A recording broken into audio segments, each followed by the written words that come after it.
dilawan. Yang bisa dilakukan manusia hanyalah hidup berdampingan dengan alam dan berusaha menjaga keseimbangan agar kelangsungan hidup keduanya berjalan dengan serasi. Serangkaian musibah dan bencana alam yang terjadi memperlihatkan hubungan itu, di mana saat manusia mengabaikan lingkungannya, alam pun seolah marah dan memperlihatkan petaka yang membawa kerugian.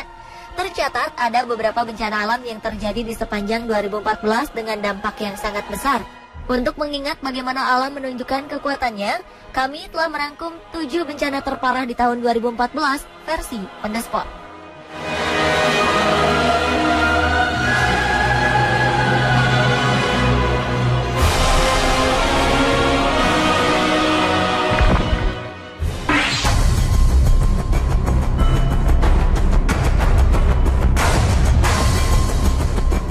Tragedi dalam dunia penerbangan terbesar telah terjadi setidaknya 2 kali selama 2014 ini.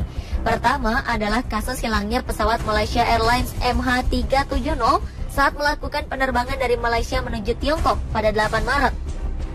2 jam setelah pesawat tinggal landas, radar pengawas tiba-tiba kehilangan kontak dan pesawat pun dinyatakan hilang. Penyelidikan segera dilakukan untuk menemukan pesawat. Beberapa perkiraan menyebutkan jika pesawat telah salah arah dan jatuh di perairan Samudra Hindia. Sementara yang lain memperkirakan jika pesawat ini meledak di atas ketinggian dan puing-puingnya berserakan hingga sulit untuk ditemukan. Meski begitu, belum ada yang mengetahui secara pasti di mana pesawat ini berada. Sampai saat ini, nasib 239 penumpang pun belum diketahui.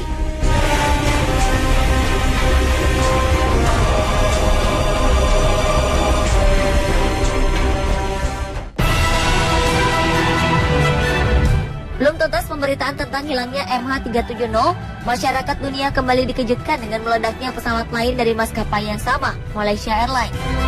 Pesawat dengan kode penerbangan MH17 ini merupakan pesawat penumpang yang berangkat dari Amsterdam, Belanda menuju Kuala Lumpur, Malaysia pada 17 Juli 2014. Nasib naas dialami pesawat ini saat melintas di wilayah Donetsk, Ukraina yang diduduki oleh pasukan pro-Rusia. Oleh pasukan ini, pesawat MH17 diidentifikasi sebagai pesawat mata-mata yang secara ilegal melintas di wilayah udara mereka. Mereka menembak pesawat hingga membuatnya jatuh dan hancur berkeping-keping. 298 orang tewas dalam tragedi ini, termasuk diantaranya 15 orang awak pesawat. Puing-puing pesawat dan berbagai macam barang pribadi milik para penumpang pun berserakan.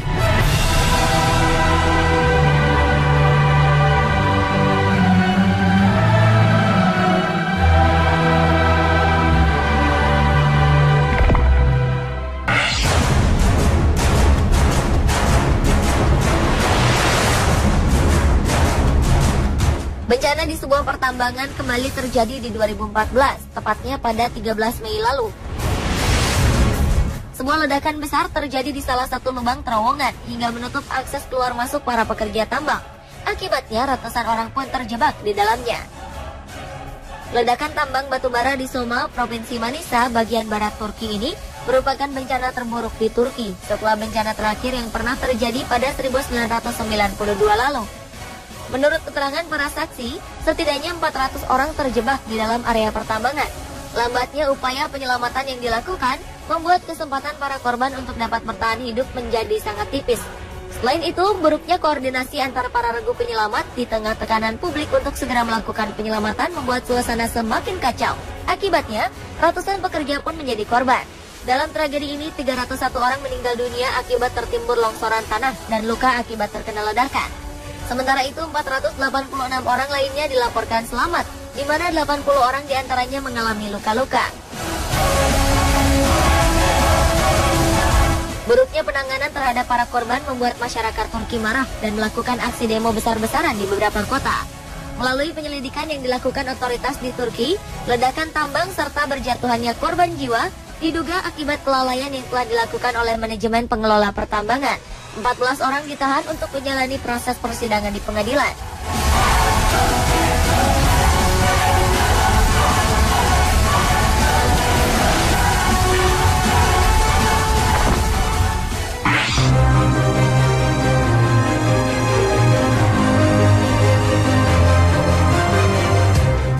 April 2014, kapal feri MV Sewol tenggelam dalam perjalanannya menuju Pulau Jeju.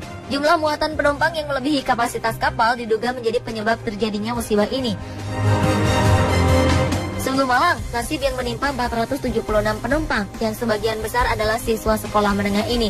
Terlambatnya kapten kapal untuk menyalakan alarm tanda bahaya membuat sebagian besar penumpang tidak sempat keluar kapal untuk menyelamatkan diri. Akibatnya, sebagian besar dari mereka terjebak dan tenggelam bersama kapal. Diperkirakan hanya 179 orang saja yang berhasil selamat dari kecelakaan ini. Sementara itu, sekitar 242 orang dinyatakan tewas, di mana jenazah korban terakhir berhasil ditemukan setelah 100 hari pasca kejadian.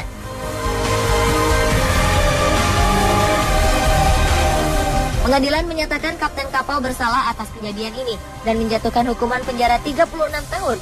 Sedangkan teknisi utama kapal dinyatakan bersalah atas pembunuhan karena tidak menolong dua awak yang terluka. Ia dijatuhi hukuman penjara selama 30 tahun.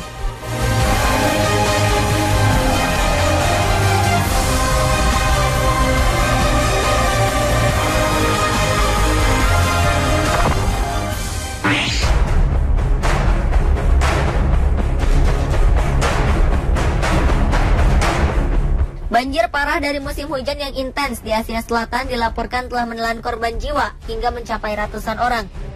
Di barat daya Tiongkok saja, lebih dari 40 orang tewas dan 18 lainnya hilang setelah hujan lebat dan banjir terjadi dalam waktu 1 minggu di bulan September 2014 ini. Kerugian pun diperkirakan lebih dari 530 juta dolar atau sekitar 6,5 triliun rupiah.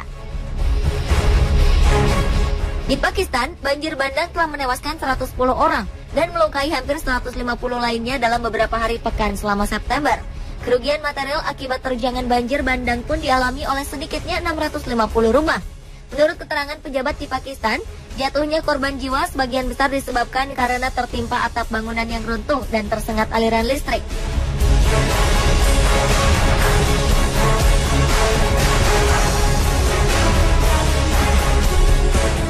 Bencana serupa juga terjadi di kawasan Kashmir, India, di mana banjir telah menyebabkan sekitar 97 orang meninggal dunia.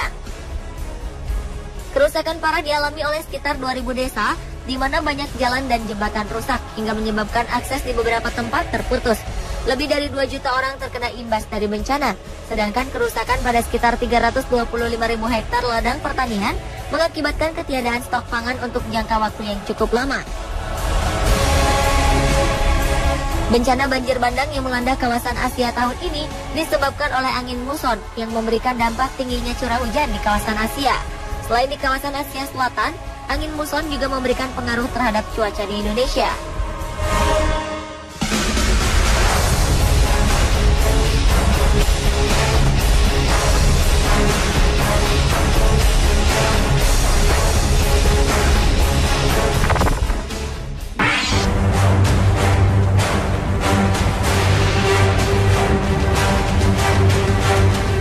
Sebanyak 589 orang dinyatakan tewas dan 9 orang lainnya hilang saat gempa berkekuatan 6,1 skala Richter menyerang Provinsi Yunnan, Tiongkok. Gempa yang terjadi pada 3 Agustus 2014 ini juga telah merubuhkan ribuan rumah dan menyebabkan tanah longsor di beberapa tempat. Akibatnya di lokasi pusat gempa di kota Longtongshan, sejumlah jalan tidak bisa dilalui karena tertutup reruntuhan batu. Menurut laporan media lokal, reruntuhan batu telah membelokkan aliran sungai Niulan hingga membentuk sebuah danau dengan ketinggian air danau yang meningkat 16 cm setiap jamnya. Keberadaan danau ini benar-benar memberikan ancaman karena telah menjebak 60 orang serdadu militer yang sedang berada di lokasi tersebut. Melihat potensi bahaya yang mungkin ditimbulkan oleh danau itu, sekitar 4.200 warga di lokasi sekitar danau terpaksa dievakuasi. Pemerintah Tiongkok mengerahkan kekuatan militernya untuk menyelamatkan orang-orang yang terjebak di antara reruntuhan bangunan. Sekitar 4.000 orang dilaporkan mengalami luka-luka akibat bencana ini.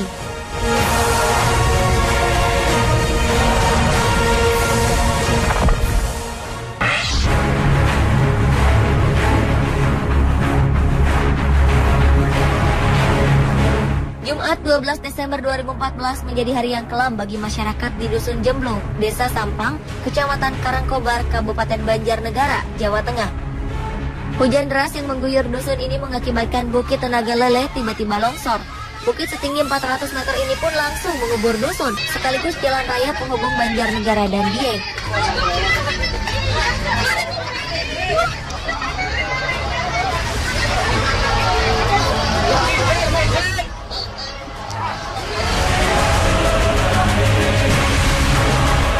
Sebanyak 93 korban longsor di Banjarnegara, Jawa Tengah berhasil dievakuasi hingga Minggu dini hari 21 Desember 2014. 2 dari 93 jenazah yang telah dievakuasi ditemukan dalam kondisi sedang berpelukan.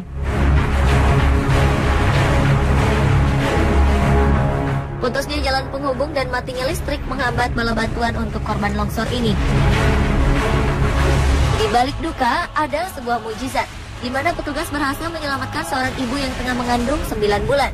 Saat longsor terjadi, ibu bernama Fatimah ini sedang mengambil sayur di kebun. Ia ditemukan dengan kondisi tertimbun lumpur hingga 1 meter. Meskipun kondisinya lemah, hasil pemeriksaan memastikan anak dalam kandungannya sehat-sehat saja.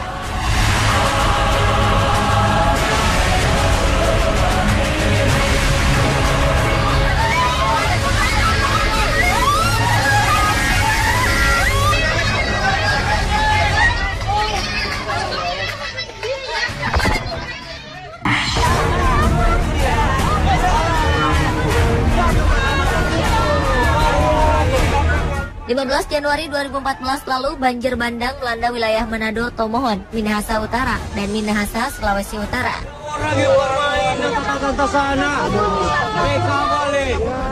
Akibatnya ribuan rumah mengalami kerusakan parah. Banjir bandang juga menyebabkan kerusakan pada sarana dan prasarana di wilayah bencana. Selain menyeret dan meluluh lantakan ribuan rumah, banjir bandang mengakibatkan terjadinya tanah longsor di beberapa tempat hingga menyebabkan kerugian yang mencapai triliunan rupiah. Dilaporkan 19 orang meninggal dunia, dan bencana yang terjadi di Manado memberikan dampak yang begitu berat bagi sedikitnya 80.000 jiwa akibat kehilangan tempat tinggal mereka. Banjir bandang ini disebabkan oleh hilangnya hutan dan sungai-sungai kecil di sekitar Manado, serta rusaknya daerah resapan akibat pembangunan kota yang serampangan. Hal ini menyebabkan sejumlah sungai di Manado tak mampu lagi menahan debit air hujan. Banjir bandang juga diperparah karena air laut yang sedang pasang. Bencana ini dapat dikatakan sebagai bencana terparah yang menimpa Indonesia di sepanjang 2014.